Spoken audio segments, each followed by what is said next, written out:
We're live. Okay. Yes, Chair. Thank you. Okay, I'm just going to do the formal announcement before we get into the meeting. So, welcome to this meeting of Schools Forum. My name is Dave Irish, and I am the chair of Schools Forum. This meeting is being held remotely in accordance with the Schools Forum Regulations 2020, which came into force on the 18th of June, and make provisions to enable schools forums to meet remotely whilst they are unable to meet physically in a room during the outbreak of coronavirus. All members of the school forum that have joined remotely are able to contribute, participate in any debate and vote on any matter being considered, unless they have an interest preventing them. This meeting is being broadcast live and being recorded. Some housekeeping matters. I would just ask all members and officers to mute their microphones and only switch them on when invited to speak. If anyone wishes to speak or ask a question on a matter, then please indicate by raising the hand icon on the Microsoft Teams control panel, or enter a question mark in the message box to the right of the screen. If you lose connection, you can rejoin the meeting by pressing the link again. We'll now continue with introductions. I'll call your name in turn to introduce yourselves. So I'm just going to start with the members of Forum first. So my name is Dave Irish, and I'm the chair. Gary Linford. Hi everybody, I'm Gary Linford. I'm head teacher at St Mary's Catholic Primary School and then a primary academy rep. Jamie Barry. I'm Jamie Barry. I'm the head teacher at U3 Primary, and I'm a primary maintained schools rep. Jane Bailey. Hi, I'm Jane Bailey. I'm from Sandwell College, Pro 16 rep. Thank you. Lucy Bray. Hi everybody, Lucy Bray, head teacher at Mestercraft Academy, primary academy rep. Thank you. Mark Arnold. Hi, I'm Mark Arnold, head teacher at Q3 Academy Great Bar, secondary academy rep. Thank you. Neil Topless. I'm Neil Topless. I'm the vice chairman of Schools Forum and the special schools rep. Thank you. Paul Sean. Paul Sharon, Holly Lodge, secondary maintained rep. Thank you. S. Baker. Hi, Sally Baker, head teacher, Cape Primary School, primary maintained schools rep. Thank you. And Wendy Lawrence. Hi, Wendy Lawrence, head teacher at Hanbury Primary, and I'm primary maintained rep as well. Okay, and then to officers, Chris Ward. Hi, Chris Ward, Director of Education, Skills and Employment, Sandwell Council. Andrew Timmins. Andy Timmins, Group Head, Education, Sandwell Council. Connor Robinson. Hello, my name's Connor, and I'm in Democratic Services. Thank you. Welcome, Connor. Deborah Breeden.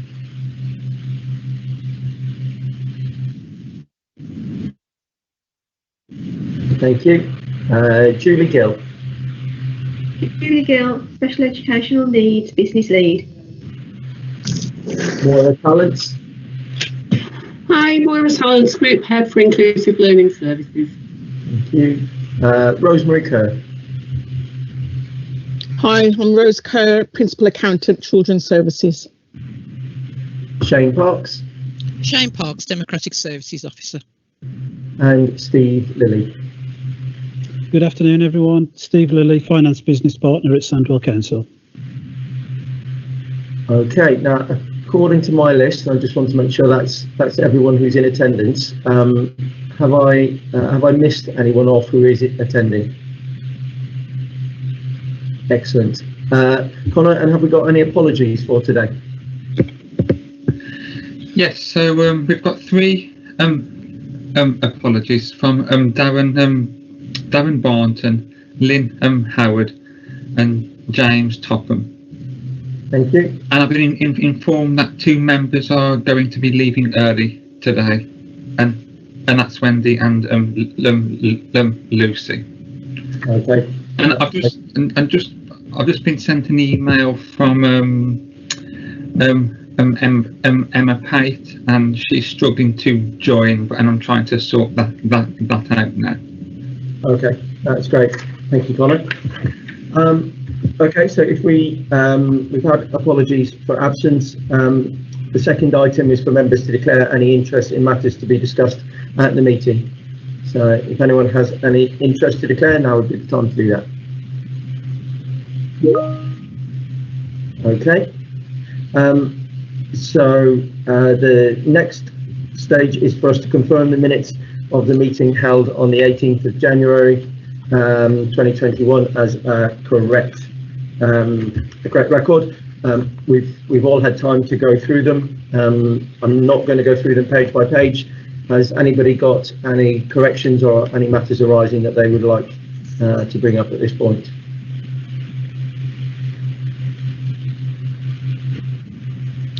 Okay, so we'll take those as an accurate record of the meeting that took place.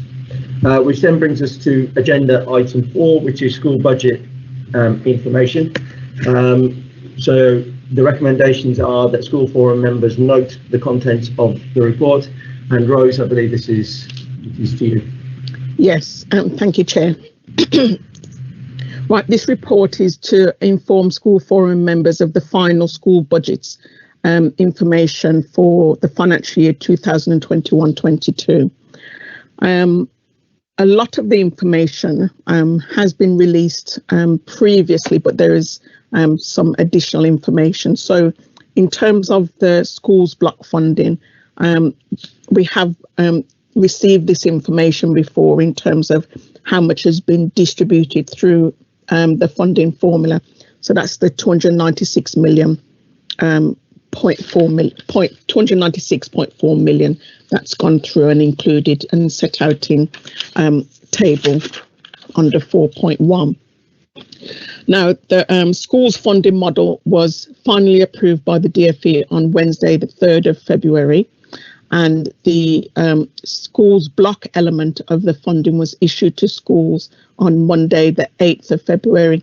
So that included notification of their basic funding on the DSG, under the schools block, the minimum funding guarantee, and then any adjustments in regards to dedelegations and education functions. And then in line to meet the statutory deadline, the 28th of February, the school's budget information was issued, which included early years funding, focus and non-focus provision funding, and illustrative pupil premium grants. And that was released to schools on Friday, the 26th of February. And Appendix 1, which has been attached to the report, is the school's budget information detailed for 2021. So it provides, the detail of the early years funding and the basis for the calculation. Also for high needs academy funding. It also lists the tables A to H, which gives detailed funding of or a breakdown by school of the school budget figures.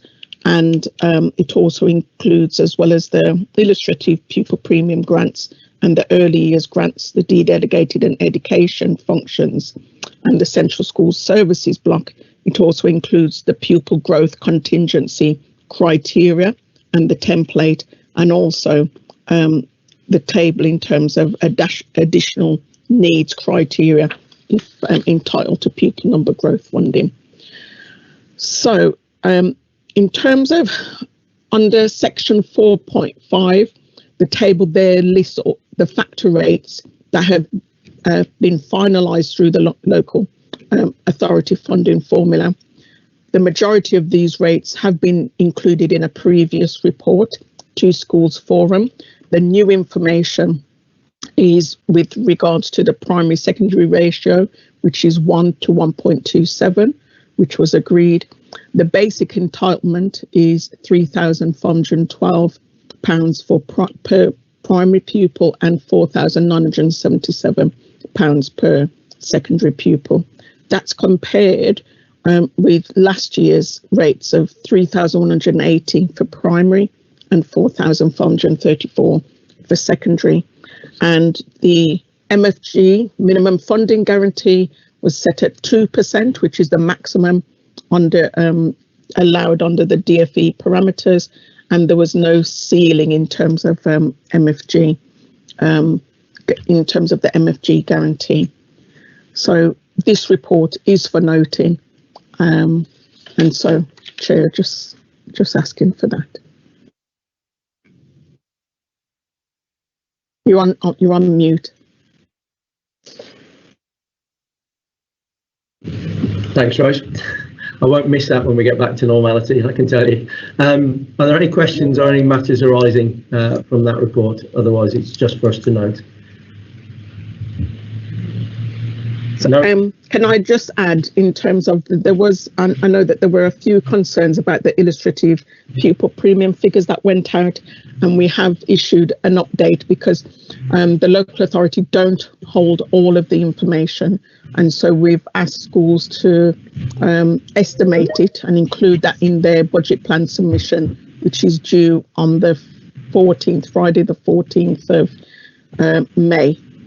So we've asked them to include that, and we will make funding adjustments ready for the July first quarterly payment of the grant to our maintained schools. Okay, thanks. Again, any questions or matters arising from that report? No. Okay. Well, we'll regard that as noted. So agenda item number 5 is early years funding rates 2021-22, the consultation responses, and the recommendations are that school forum members approve the increase of the 2-year-old hourly rate from £5.30 to £5.38 and approve the increase of the 3- and 4-year-old hourly rate from £4 to £4.06. So again, Rose? Yes. Okay, so in terms of the ESFA, they issued in December 2020 the operational guidance for early years entitlement in terms of local authority funding. And this guide is issued on an annual basis to help local authorities follow the rules and principles of the funding in order to provide that funding to early years providers. Local authorities are required to consult providers on annual changes to their local formula.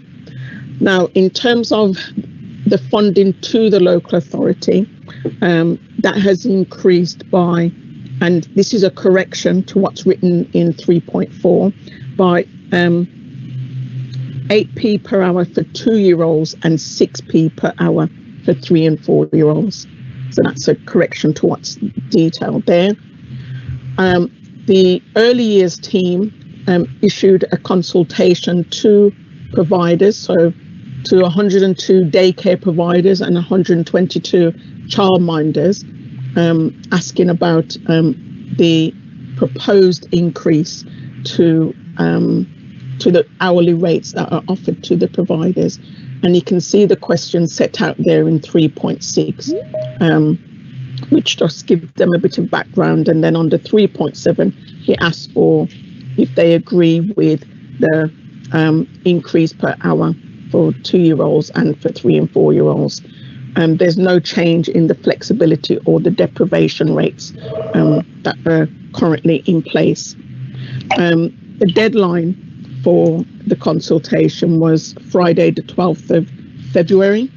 And the results of the survey were that 79 providers completed the online survey, with 4 providers providing email responses. So a total of 83 responses, which is 30% response rate.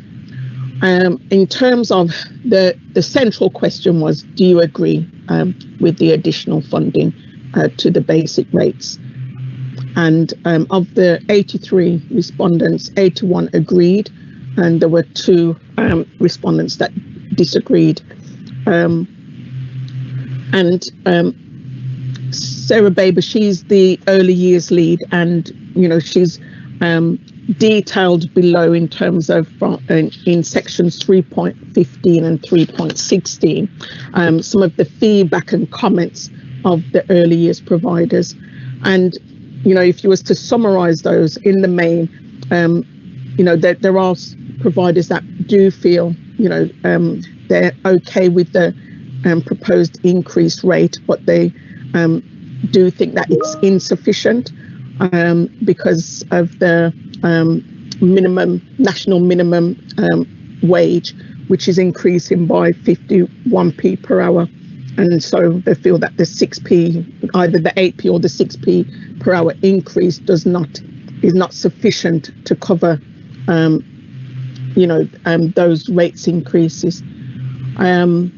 The survey also asked for providers to comment, to make suggestions and comments, and again the main focus of those comments is that the increase is insufficient when taking into account that the staff increases under the national minimum wage and the hourly wage of childminders and daycare providers. So I think that's the main thing, and especially I think the last bullet point under 3.16 I think highlights and covers quite a few of the points that nurseries have had to deal with during this financial year, and particularly with COVID, having to work to bubbles, and then some of the costs that they've incurred as a result of that. But basically, we are asking for approval of these increases in the hourly rates.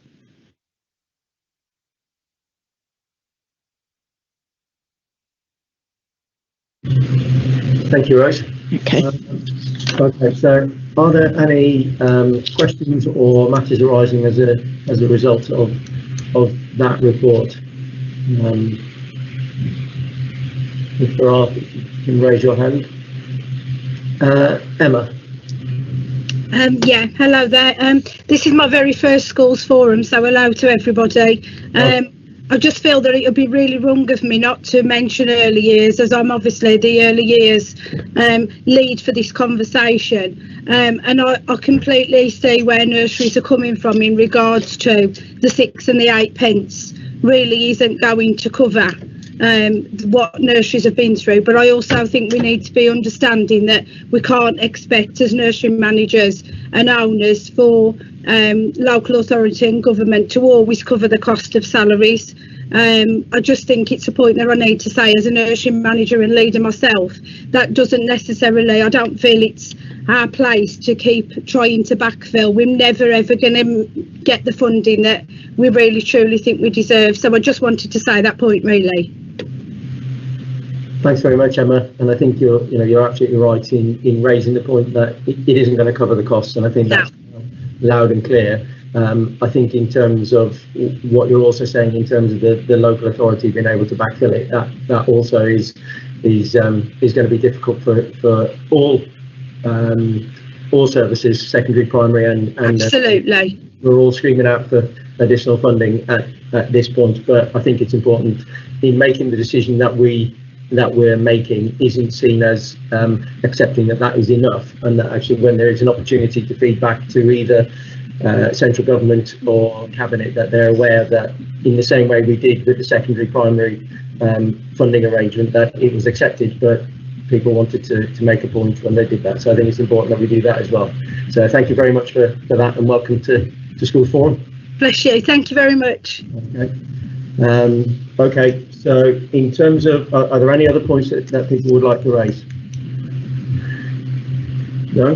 Okay, well, in terms of that, then we will need to take a vote on that.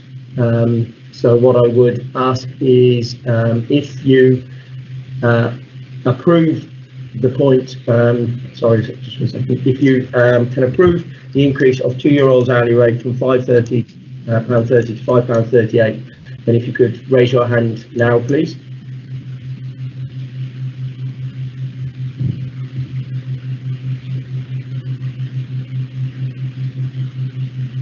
Okay. Thank you. So I have 1, 2, 3, 4, 5, 6, 7, 8, 9, 10, 11 who wish to approve it. Thank you. Any who think that we shouldn't approve it, if you can raise your hand, please. Sorry, I need to reduce move mine away. Okay. We have none.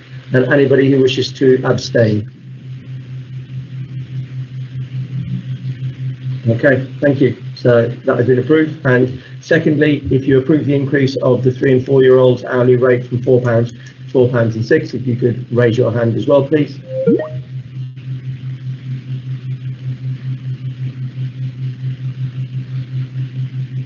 Okay, 1, 2, 3.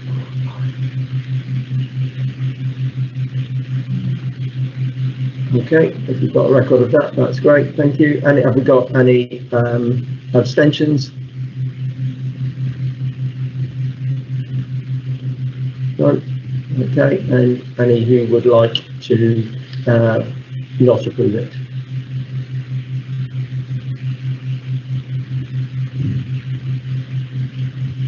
That's great. Okay, thank you very much, everyone. Right. So item number 6 on the agenda is the Schools Forum Subcommittee, Schools in Financial Difficulties. This report needs a decision. The recommendations that Schools Forum members approve the recommendations of the School Forum Subcommittee meeting held on 12th of February 2021. Those recommendations being that the deficits incurred by Stuart Bathurst Secondary School and Newtown Primary School at the point of academisation are met by the Schools in Financial Difficulties Fund. Steve, Lily, this is you, I believe. Thank you, Chair. As you say, the subcommittee met on the 12th of February, considered 2 applications from Stuart Bathurst Secondary School and Newtown Primary School. Forum members will be aware that when schools go down the Force Academy route, should there be a cumulative deficit that is not transferred to the Academy. The subcommittee members received background information and details of the financial positions of those 2 schools at academisation, and following consideration of the application, the subcommittee agreed the recommendation to the forum that the deficits incurred by Stuart Bathurst and Newtown Primary are met from the Schools in Financial Difficulties Fund. This report seeks approval from forum to those recommendations. Thank you, Chair. Thank you. Thanks very much, Steve. And so it is important just for members to understand that we delegate the actions as a school forum to that subcommittee to make the decision. Then it's not necessarily for us to need the detail, because the subcommittee do.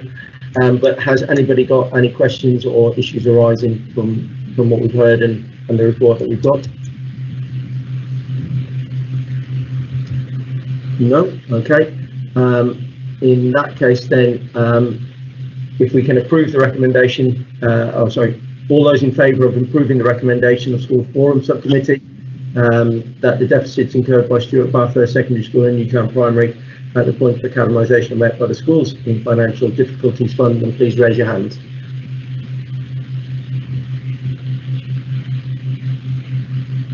Okay, 1, 2, 3, 4, 5, 6, 7, 8, 9. I'm sorry, Chair, do people in the subcommittee vote on this or not? Yes, I believe we do. Yeah. Okay, so that has been carried. Is there anybody who doesn't approve of it? You could let us know. Just give you a second to take hands down.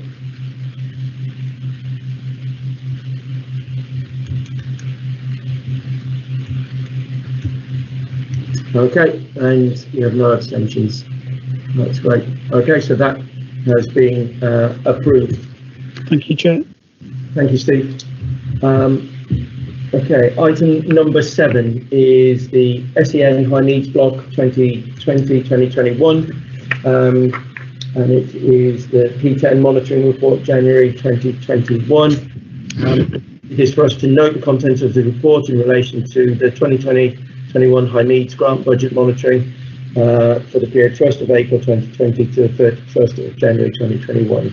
And Julie, I believe this is you. Yes, this is me. At the last Schools Forum meeting, the position at the 31st of January, 31st of December, we were reporting a 1.93 million deficit. Good news with this one. We've done a lot more work on it. We've had a lot of invoices in. There's been lots of changes and additional grants. So at the situation at the moment, the 31st of January, we're reporting a £1.1 million surplus.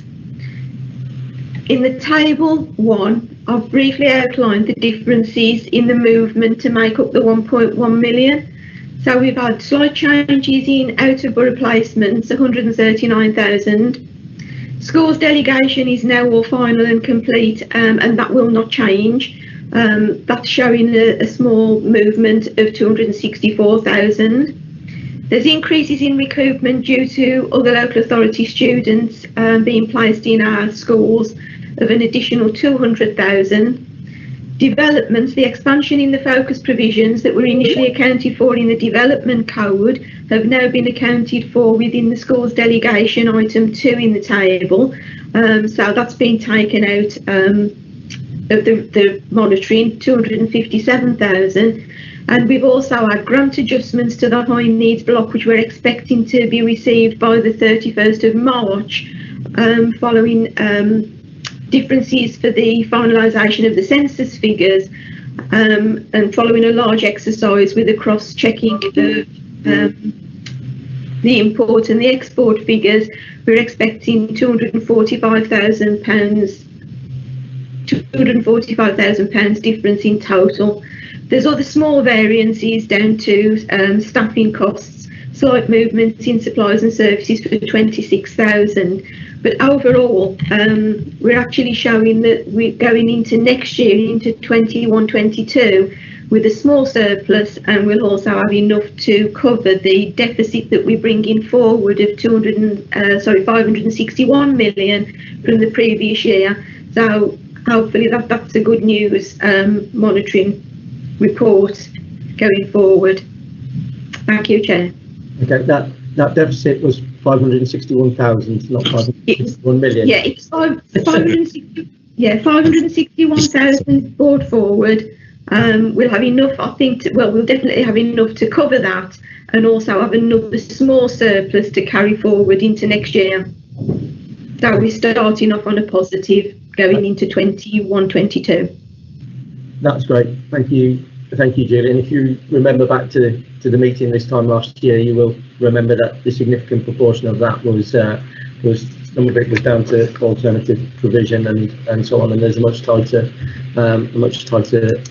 process for managing that now. So before Neil has got a question or a comment, Neil. Yeah, it's just really for a little bit more detail on some of the figures in terms of where we've got this sort of surplus from now. So essentially, are the majority of the changes as a result of either fewer students requiring things like out-of-borough places, or are we starting to identify cheaper placements for some of the students? No, what normally happens, Neil, is when I think that we're placing lots of children out of borough, rather than are normally building a small buffer so that we know that we're going to be covered if children are placed. So it's sort of a reducing balance towards the end of the year.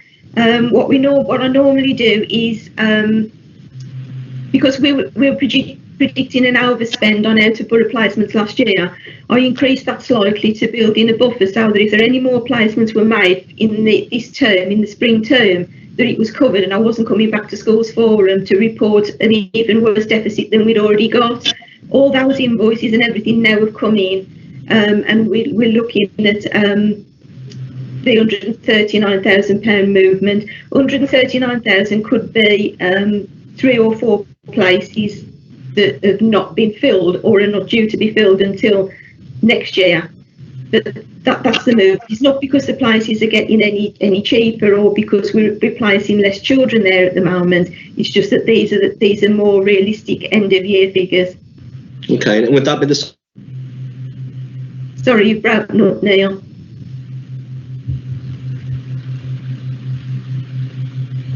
Neil appears to have frozen. We'll wait for him to hopefully reconnect with us in a minute. But whilst we're waiting for Neil, are there any other comments or questions about the report that Julie has shared with us?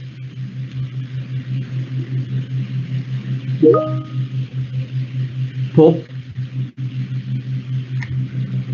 I'm just do you want to clarify? There's no gain here because the fact that provision's being closed due to COVID, and we are not looking at a realistic picture that would duplicate itself next year.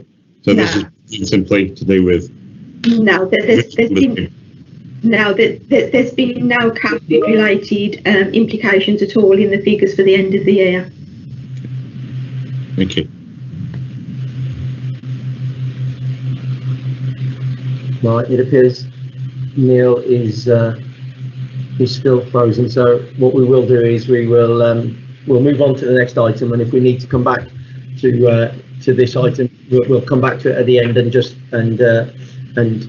give the official record that we noted, but we'll just put it to one side for the moment whilst we're waiting for Neil. Okay. Thank you, Chair. Thanks, Julie. Item number 8 is a review of the national funding formula for allocations of high needs funding of local authorities 2022-23, and it's a consultation. This report is for decision, and the recommendations are that school forum members note the contents of the report and make comment as necessary. And that is Moira. It's Moira and myself. I don't know, Moira, if do you want me to start and then? Yeah, I'm quite happy with that, Rose. Okay. Yeah, so basically, the government have issued a consultation in terms of a review of the national funding formula for the allocation of high needs funding for 2022 to 23. This was issued on the 10th of February. With a deadline for responses of the 24th of March. And basically this consultation is asking local authorities, schools and colleges and other interested stakeholders to comment on some of the proposed changes to the funding formula. And also the DfE are seeking views in terms of some of the longer term changes to the formula that could be considered in the future. And so we were just, hopefully, members have been able to look at the actual consultation document, and we've also included the questions as well that they're asking. In terms of, just to give sort of like a very high level overview, in terms of the tables that have been included within the consultation, starting on page 81 of the it's page 81 of our forum papers. It details the potential, it's based, some of the basis of the calculations is on historic spend, originally it was based on planned expenditure in 2017-18, and what the central government are proposing is that they move to actual spend 2017-18. Now, if you look, hopefully everyone's had a chance, but if you look at page 93, Sandwell are listed there in terms of the basis for historic spend. And ultimately, if you look at the column, the last two columns, our actual increase between 2020-21 to 2021-22 was a 10.1% increase in funding for the local authority. What the government is saying is that under a theoretical percentage increase under the proposed changes, we would have only seen an 8.2% increase in our funding. I've calculated very quickly that would mean a reduction in our funding of just under 900,000. We would have had 900,000 less in funding than what we've actually received. And I don't know Maury, if you want to say something now, because we have had an update from ESFA. It was very late on Thursday night, which I can talk about, but I don't know, Maury, if at this point you want to say anything first. No, I'm quite fine. You should carry on, Rose. Okay. And I'll talk about the proxy indicators in a minute. Okay, great. So, yeah, late on Thursday night, we received an email from the ESFA, and basically they just outlined that they'd received queries about the methodology for calculating the historic spend factor figures that have been used in those tables. And so they've issued a step-by-step guide. We've not had chance to even look at that, really. Well, not at all, because like I say, it's Friday morning before we've realised about this change. But basically, one of the things that they've highlighted is that they've said that when calculating the figures, they've omitted the place funding expenditure for SEN units. So in terms of a focus provision, as we would know them as. And so they've issued additional spreadsheet for the local authority to confirm or to amend the figures that they've issued. So the situation's been updated and left in a little bit of a quandary now, because the deadline for submitting reviewing the figures, the focus provision figures, that's been issued, and the deadline for submitting is the 24th of March, but also the deadline for the consultation is the 24th of March. They've not stated within this latest communication whether they plan to change the deadline for the consultation, so we can look, and see exactly what the implications are. Yeah, one of the things I meant to say as well is that of the 150 local authorities, approximately 30 local authorities would potentially lose funding under the proposed method of calculation, and Sandwell was one of them. Yeah, but in terms of, we don't know what the position will be now if we're going to amend our figures, and the basis of the calculation would presumably change. So we don't know now what the full implications are. At this point, anyway. You're on mute, Dave. Thanks. So what you're telling us is then that the table on page 81, or was it 93? 93, yeah. 93, that is no longer, potentially not an accurate reflection of where the funding would end up. Is it likely to be less than the 8%, or is it likely to be? It's difficult to say. I doubt it will be much less than 8%, because at the moment, and I don't know for definite going forward, but for the last 2 years, there's been a minimum 8% increase. As a local authority, we benefited from the maximum last year of 12%. That's reduced to 10.2, but it's still fairly good. But the minimum increase for any local authority was at least 8%, because that's sort of like guaranteed, because that's the funding floor. Okay. So, are there any questions, Neil? I can see. I think Maury was going to say something about some of the proxy data. Sure. Yeah, so in terms of the other part of the consultation, it's looking at the proxy factors and asking for consultation around whether other factors should be included. At the moment, in terms of the proxy factors, it includes disability living allowance, children in bad health, Key Stage 2 low attainment, Key Stage 4 low attainment, preschool meals and IDACI are all counted in. So again, it's around whether as schools we feel or you feel that other factors should be included. I personally think that maybe earlier data around Key Stage 1 and early years should be included, because this would give a better foresight in terms of the children coming through. That would be a suggestion for myself, but I don't know how other people feel, and it would be great to have your ideas and your responses. Okay, thanks, Maura.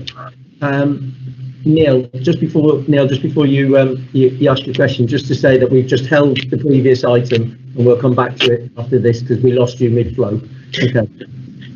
Yeah, I'm not quite sure what happened other than the computer just went blank. But anyway, and I never even touched it, which is unusual for that. Just following on from what Moira said, really, I mean, certainly from the figures that I can see, and it's often difficult to understand what the DfE, how they're sort of, constructing some of their numbers. But the long and short of it is, I think it's really important that as many people as possible fill this consultation in, and not just for the schools in Sandwell, but for all the special schools.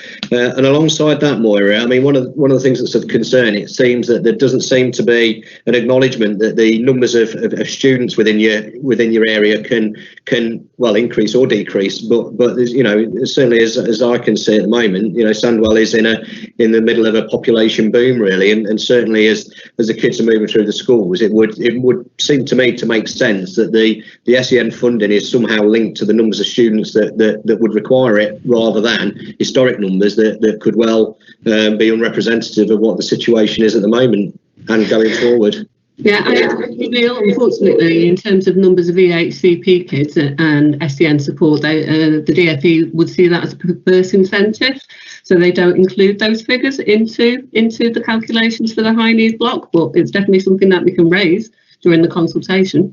Yeah. Can I just add as well? In terms of, I had prepared a very quick slide, but I've lost access to the network, so I can't even show it now. But basically, of the total funding to Sandwell, so we've got 55 million. In terms of the historic spend, it's 17.5 million.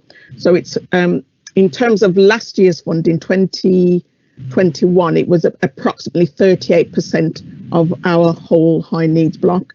Whereas looking at this 21-22, it's about 31%. So it doesn't relate to all of the funding that we receive. The other major element where the figures are derived from is they're looking at the population for 2 to 18-year-olds. And so for me, I know that on Sandwell, in terms of the up to 2030, was originally projected to increase in population above the national average. Now, in terms of, because of the pandemic and just other things, we don't know where that will be now, whether we're going to still be above the national average, but we have been for several years now, and the expectation was that we would continue up to 2030. Just to give a bit of background. So does that mean then, Rose, there's an assumption that the number of SEN kids requiring health education care plans will always remain at the same sort of percentage of the school population? Is that where they're sort of going? Say that again. Let me just try. So the number of kids with health education care plans, yeah, will always be a certain percentage of the whole school population. So if the school population increases, the SEN component will be raised or will be at the same percentage increase.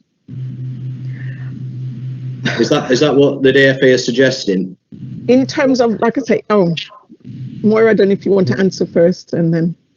Yeah, so in terms of how the DfE are calculating it, they're also looking at a low attainment of the Key Stage 2 and Key Stage 4. They don't really take into account in terms of population growth of the EHCP cohort or SEN support cohort at this moment. And again, this is something, because it's they see it as a perverse incentive, they're not taking it into account. But again, this is why, in terms of the consultation, it would be good to get that point across. Yeah. Thank you. Okay. Neil, just take me down. I think it would also be important, Chris Ward, if this consultation could be shared at primary and secondary heads, because it's important in order to get maximum responses from it, from Sandwell, because it will affect all of us. Important that it's shared widely, so if we can possibly get that put onto primary and secondary head teacher boards, that would be really useful. Okay, so the recommendations are for us to note. So I think that Chris left the meeting. I think so. He wouldn't have heard that. Okay, so Hey, we'll make sure that's added. Sorry. Okay, thank you. Thanks, Andy. If you would do that, that's fine. Okay, so the recommendations are for us to note the content of the report, so they are duly noted. So just going back to the previous agenda item number 7, and Neil, you were asking a question regarding the movements and where they had come from, and was it changes in prices or was it due to lack of take up of the provision? So. Yeah, I mean, I think we just sort of discussed that, and Julie had mentioned that there was a sort of a degree of estimation, if you like, with regards to the outer borough places, and those hadn't come to fruition for as they came to the close of the financial year. But I was just wondering if that was the same thing that occurred and as a result in focus provisions and other provisions where there's an assumed number of students. Julie, are you still there to be able to answer?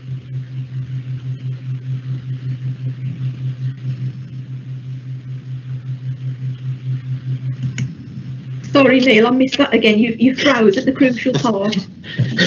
I should have wrote this down because I'm going to forget it in a minute.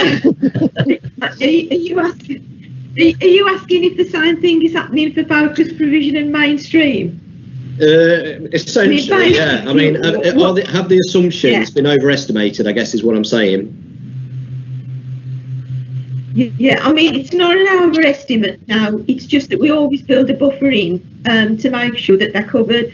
As you can imagine, we're funding roughly 2,500 students, and they are very, very volatile, very variable. There's that many variances and that many things that can change. You can't pinpoint exactly how much things are going to cost you at the beginning of the year or even partway through the year, because children move, children's needs change. They have annual reviews. The annual reviews then obviously feed into the figures. So we just always make sure that what we're reporting to you is going to roughly cover what we think the outturn is going to be. Once we've got the final figures in, which we have now, we have to close all our accounts down for finance at the end of January. As soon as we know at the end of January that is our final closing figure, that is what we report to you. There may be one or two adjustments to make that will go into the next year, but it's always sort of a rolling adjustment whereby you'll have adjustments in this financial year that will relate to last financial year, and you'll have adjustments that will go into the beginning of the new financial year that relate to this one. It's just that we have to close this spreadsheet down for both of them on the 31st of January in order to open the new spreadsheet for Rose to report the figures to you through the school's budget monitoring budget book. So there's always it's a working document, but this year it won't change. So does that influence then your sort of your sort of purchase places, I guess, for the year upcoming? The purchase places are already determined. What I'm talking about at the moment is the mainstream delegation. The purchase places are, as we've agreed already, with both the special schools and with the focus provision schools. Okay. The only thing that will change will be the element 3 top-up, which is obviously variable with the students. So would that mean then for the mainstream schools there'd be an assumption that they'd have the same numbers of SEN kids in them? No, the mainstream schools are based on actuals. They don't have place elements, they don't have purchase places, they just have annual top-up. So that annual top-up will vary depending on whether the pupil is in school, what period they're there for, because it actually follows the students. Okay, but as a sort of a budget prediction, you'd have to make some assumptions about what those costs may or may not be and what those numbers are likely to be. Yeah, what I normally do is we'll look at what we open up for the following year, for the 1st of April. So if students are on roll on the 31st of March, we assume that they're going to be there on the 1st of April. we make adjustments for the ones that are moving through key stages, so year 5 into year 6 into year 7. We make an adjustment for those, and then we build in that amount of money to make sure that we've got enough in there, because at that point we don't know where the students are going to, we don't know which secondary school they're going to. So we do that, and then I'll build in another assumption based on the additional EHCPs we've had this year during the year, that I'll make an allowance for those as well. So it is based on estimates and trends from the previous year. The figures for the new year, Chair, 21-22, will be coming to the next schools forum. Okay, thanks, Julie. Thank you, Julie. Is there anybody else who, any other questions that people would like to raise or comments that they'd like to make at this point?